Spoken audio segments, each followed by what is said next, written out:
Amos 4. Contra los opresores de los pobres. Oíd estas palabras, vacas de Basán, que estáis en el monte de Samaria, que oprimís a los pobres y quebrantáis a los menesterosos, que decís a vuestros maridos, traed y bebamos. El Señor Jehová juró por su santidad. He aquí vienen sobre vosotros días en que os levantará con ganchos y a vuestros descendientes con anzuelos de pescador, y saldréis por las brechas una tras otra, y seréis echados hacia Armona, dice Jehová. Id a Betel a prevaricar, aumentad en Gilgal vuestra rebeldía y traed de mañana vuestro sacrificio y vuestro diezmo el tercer día, y ofreced sacrificio de alabanza con pan leudado, y proclamad, publicad ofrenda voluntaria, pues así lo queréis, hijo de Israel, dice el Señor Jehová. Aún castigado Israel no vuelve a Dios. Yo por mi parte os hice estar a diente limpio en todas vuestras ciudades, y hubo falta de pan en todos vuestros pueblos, mas no os volvisteis a mí, dice Jehová. También os detuve la lluvia desde 3 meses antes de la siega, e hice llover sobre una ciudad, y sobre otra ciudad no hice llover. Sobre una parte llovió, y la otra parte, la cual no llovió, se secó. Y venían 2 a 3 ciudades a una ciudad para beber agua, y no se saciaban. Con todo, no os volvís a mí, dice Jehová. Os herí con tizón y con añublo. La langosta devoró muchos muertos, y vuestras viñas, y vuestras higueras, y vuestros olivares, pero nunca os volvisteis a mí, dice Jehová. Envié contra nosotros mortandad, tal como en Egipto. Maté a espada a vuestros jóvenes, di al cautiverio vuestros caballos, e hice subir el hedor de vuestro campamento hasta vuestras narices, mas no os volvisteis a mí, dice Jehová. Os trastorné cuando Dios trastornó a Sodoma y Gomorra, y fuisteis como tizón escapado del fuego, mas no os volvisteis a mí, dice Jehová. Por tanto, de esta manera te haré a ti, oh Israel. ¿Y por qué te he de hacer esto? Prepárate para venir al encuentro de tu Dios, oh Israel. Porque aquí el que forma los montes y crea el viento y pone al desnudo ante el hombre los pensamientos de éste, y el que hace de las tinieblas mañana y pasa sobre la altura de la tierra, Jehová Dios de los ejércitos es su nombre.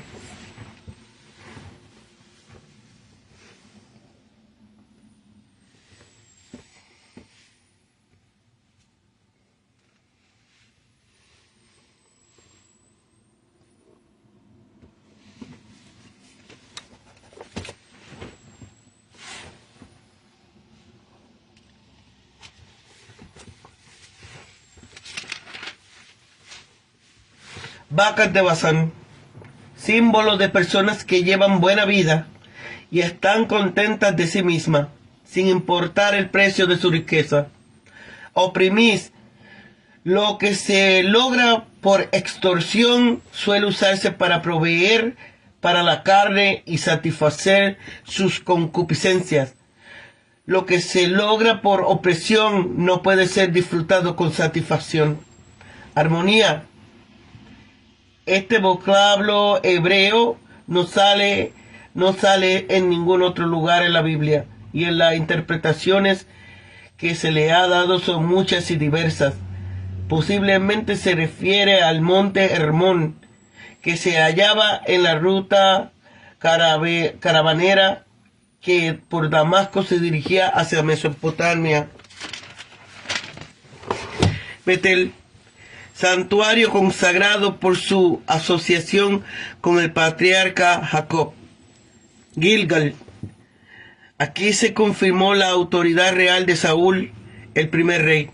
Este último acontecimiento seguramente debió de haber otorgado al santuario un nombre atractivo, en particular para las 10 tribus del norte, leales a la casa de Saúl. Gilgal era, como se echa de ver, el santuario que proclama la herencia y la posesión de la tierra prometida, conforme a la voluntad de Dios. Diezmo el tercer día. Esas mujeres son tan cumplidoras de sus deberes religiosos en esos lugares de culto, que ofrecen sacrificios matinales todos los días, cuando solo estaban obligadas a hacerla algunas veces al año, y lo mismo presentan sus diezmos cada 3 días, cuando solo le obligaban a hacerlo cada 3 años. Irónicamente le dice que proclamen los sacrificios de alabanza y ofrenda voluntaria que prescriban la ley, puesto que no son muy propensas a guardar los actos externos del culto. Detuve la lluvia. Predicar el evangelio es como la lluvia, y todo se marchita donde falta lluvia. Bueno sería si la gente fuera tan sabia como sus almas con sus cuerpos, y cuando no tuvieran cerca esta lluvia, fueran y buscaran dónde está para tenerla. Mejor que Tizón, la quemaron del viento del suroeste, el sicómoro, que agosta. Añubo, hongo parásito que ataca los tallos.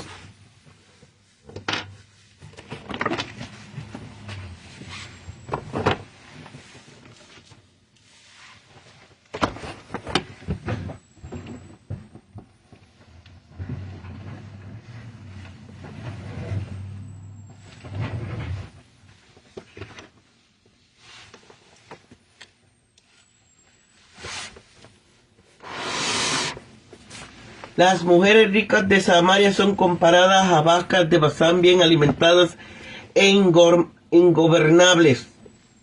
Eran culpables de oprimir a los pobres y de vivir rodeadas de lujo.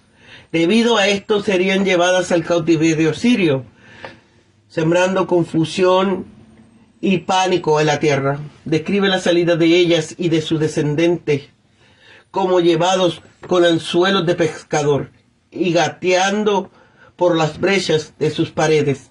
En algunas versiones, el término palacio es traducido como el nombre de un lugar, Armón. Algunos traducen a los montes, otros a la fortaleza del enemigo o al palacio. El significado no se ha averiguado.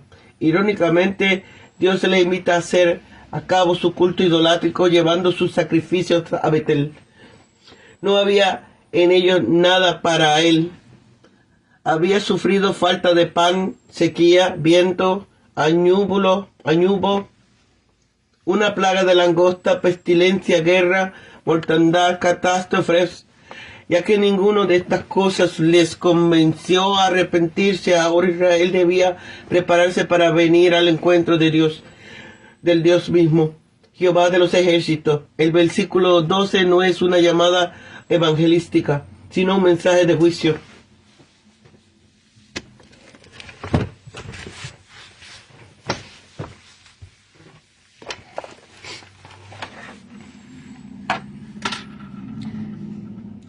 La amenaza a los opresores de los pobres. Los idólatras de Israel son entregados a las bajas pasiones de su corazón. Israel rehúsa convertirse en circunstancia agravante de todos sus pecados, pero todavía son invitados a humillarse en la presencia de Dios. Los versículos del 1 al 3, este capítulo nos presenta a las mujeres de Israel satisfechas disolutas y lascivas, que invitan a su marido a la opresión de los pobres y a la crápula. Aquí Amos se refiere a las vacas gordas de Basán como símbolos de personas que llevan una buena vida y están contentas de sí mismas, pero Jehová, el soberano Dios, dueño de Israel, Adonai Jehová, jura por su santidad, por su majestad trascendente y el celo de su honor, que las va a castigar severamente. El castigo está expresado con terminología de pesca. Serán atrapadas como peces incautos y saldrán por las brechas abiertas de los muros de sus respectivas ciudades, siendo echadas de Armón. El vocablo hebreo no sale en ningún otro lugar de la Biblia y las interpretaciones que se le ha dado son tantas y tan diversas que mejor es dejarlo como está. Se invita a los israelitas en tono sarcástico a que vayan a Betel y Gilgal, a los lugares sagrados para ellos, y que prevariquen allí, puesto que viven mal y quieren tapar su mala conducta con asiduos servicios religiosos. El diezmo al final hace de traducirse cada 3 años, pero el hebreo dice por 3 días. Yamín. Dice la ley expresada en Deuteronomio 14, exige que el diezmo se entregue cada 3 años. Aquí se exhorta a los israelitas a que entreguen el diezmo cada 3 días. No se puede olvidar que Amos está hablando sarcásticamente y por tanto invita a los israelitas a que hagan más de lo necesario para lo del sacrificio, con pan leudado. Y en este único caso de pan con levadura, para una ofrenda no se ponía encima del altar. En este versículo se aprecia gran semejanza con la actitud del faraón ante la plaga de Egipto. De la misma forma que Faraón endurece su corazón tan pronto como había pasado la plaga, así los israelitas, a pesar de ser duramente disciplinados por Dios con severos castigos, no se volvían a Jehová. Por 5 veces, al final, se repite la frase, pero no os volvisteis a mí, dice Jehová. Yo, por mi parte, comienzo a enfatizar enfáticamente el versículo, con lo que muestra así que Él, Dios mismo, Él es el que envió al hambre, la sequía, el tizón, añublo y la langosta, la peste y el terremoto. A pesar de tantas plagas, no os volvisteis a mí, dice Jehová. Al pasar a examinar ciertos detalles de interés en estos versículos, vemos que lo de diente limpio es una imagen muy expresiva para describir el hambre. Hubo falta de pan en todos vuestros pueblos, sin lluvia durante 3 meses. Cuando más falta hacía, la situación se hacía desesperada.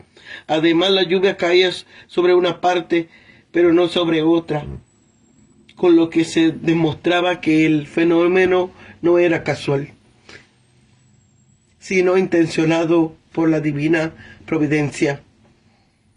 El hebreo del versículo 8 dice que iban vacilantes, es decir, se tambalean a causa de la debilidad que padecían.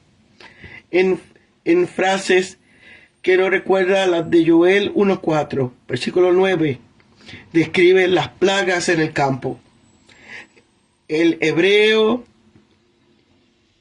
Shidapón significa mejor tizón, la quemazón del viento del suroeste. El sigroco que agosta el añúbulo, hongo, parásito que ataca los tallos, y las caballitas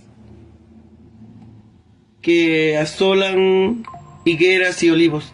El versículo 10 describe la rapidez y la extensión con que, como en Egipto, cuando la mortandad que llevó a cabo en Israel, El versículo 11 alude a un terremoto con que Dios trastornó a Israel de modo semejante a la conflagración con que destruyó a Sodoma y Gomorra, de forma que los sobrevivientes fueron como tizones escapados del fuego. Aquí vemos que al revés que en Egipto, en Israel triunfa al final la misericordia de Dios con el remanente, La frase del versículo 12, así te haré, y porque he de hacer esto, no especifican el castigo que Dios va a infligir a Israel, a fin de infundir mayor temor. Como es costumbre en el Nuevo Testamento, más que el Antiguo, todos los pronombres personales y posesivos de este versículo 12 están en singular. Te haré a ti y te he de hacer. Prepárate, tu Dios. Aunque esta exhortación está dirigida directamente a Israel, es válida para cada uno de los seres humanos. Prepárate para venir al encuentro de tu Dios. Prepárate a arrepentirte y así ser absuelto cuando te encuentres con tu Dios. A este Dios se le describe por medio de 5 participios para denotar su contractación omnipotente, omnisciente, regulador del día y de la noche, el que camina majestuoso sobre la cima de los montes. Jehová, Dios de las huestes, como si nos dijesen cada uno, este es el Dios con que te han de encontrar un día. Amén y amén.